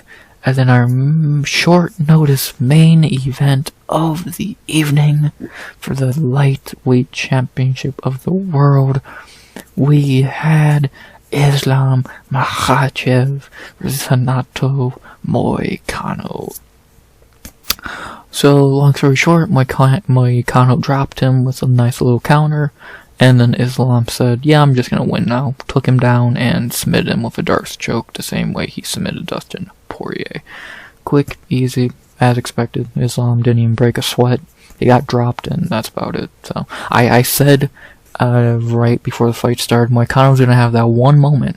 He's gonna have that one moment, and then he's gonna lose. And he did. He had that one moment that made the crowd go crazy, and then it was over. So, yeah. Quick, easy fight. Islam actually won this fight without breaking a sweat, as he should have. And, yeah. Simple. Not gonna say much about each guy. I'll talk about Moicano first, because he deserves it more. Respect to Money, man. Money Moicano looked great. Like, it looked great. All respect in the world to him. And, yeah, man. Happy he got the shot. Happy he got a nice payday for it.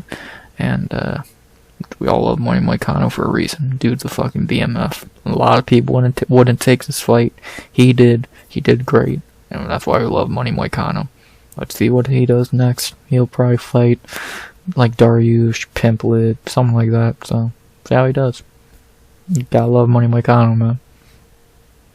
To talk about Islam, yeah, he's good. Too bad he can't fucking beat the top contender. He's not the middleweight goat, or he's not the lightweight goat. He's just not. Like, stop with that. He's not the lightweight GOAT. He lost this fight.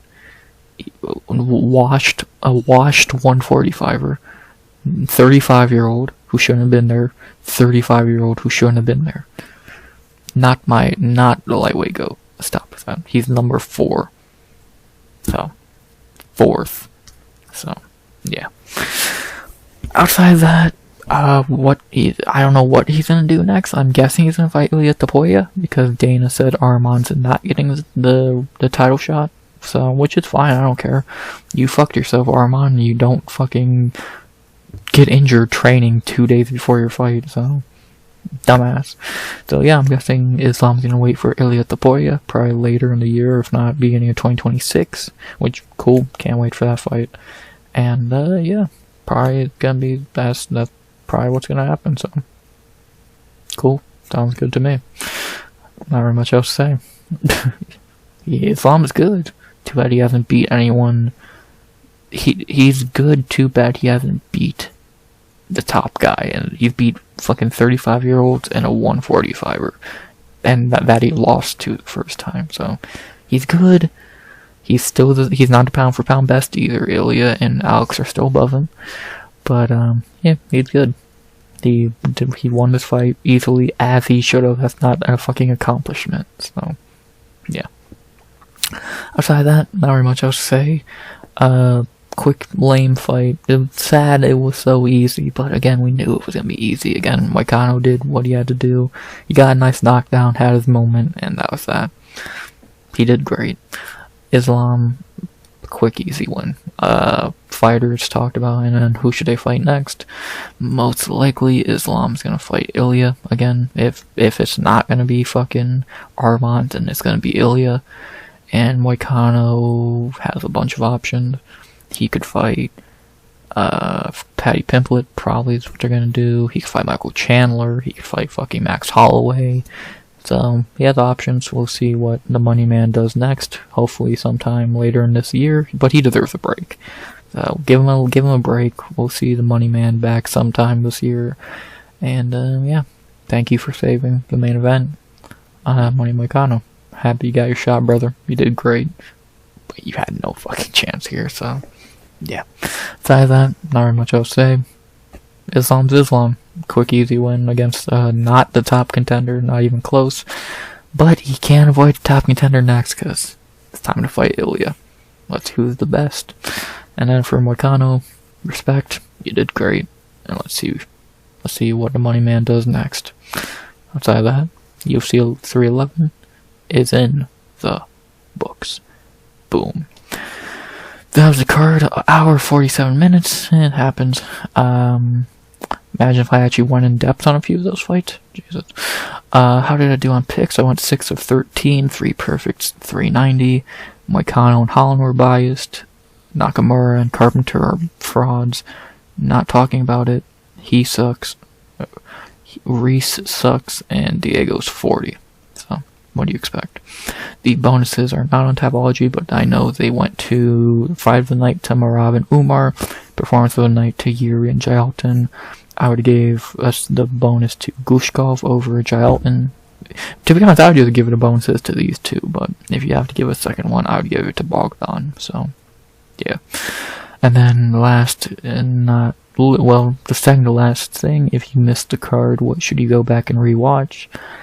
Mainly just Merab and Jiří. Those are two must-haves. If you want to watch more, you got these at your disposal. Guskov and Azamat, I guess. So, I would just to be honest, I would only rewatch Merab and Jiří. But if I had to watch more, Azamat, Guskov, Ailín, Muin, Sopaj, Tagir are all fine options. So, yeah. So, and then the last thing, is there a chopping block for this card? Probably not. I don't even know who would be on it. Ricky Turcios and I don't even know if you cut Ricky right now, so no chopping block. And with that being said, that's the UFC 311 in the books. It was a card.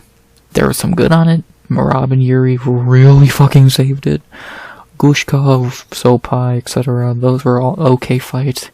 It really just got brought down by trash like Grant Dawson, Ione Barcelos, Reinier DeRitter, Jailton Almeida.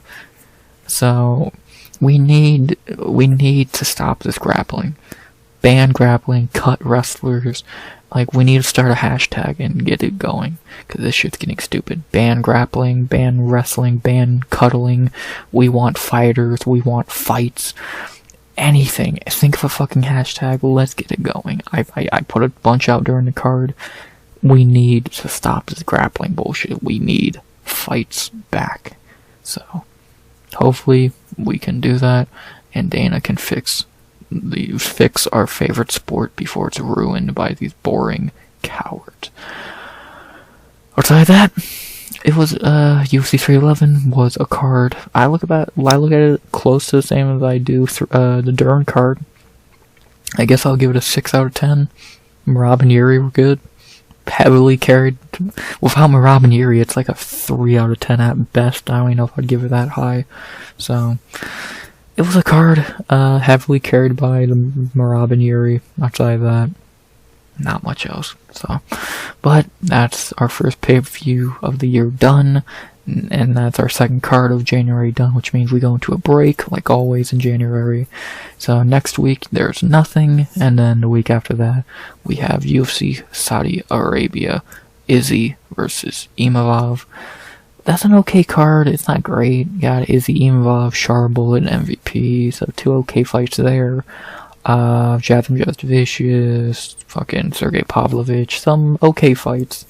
Maybe it's a fun card, maybe it sucks, we'll fucking see.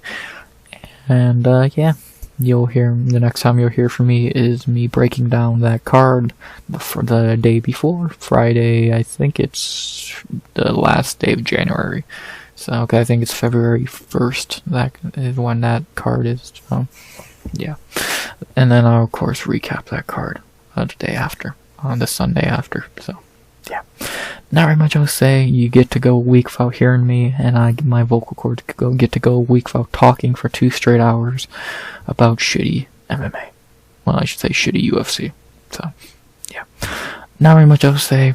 First pay-per-view done is a 6 out of 10. Heavily carried by 2 great fights, and that's about it, so, yeah. Outside of that, unless I'm going to say something which I'd be shocked, this is now my longest video. Crazy. And speaking of that, I hope you enjoyed the video. Please like, comment, subscribe, unsubscribe by the end of 2025. And unless I'm forgetting to say something which I can't think of it. How do I still have a voice? As always, RX out. Good vibes only. And always.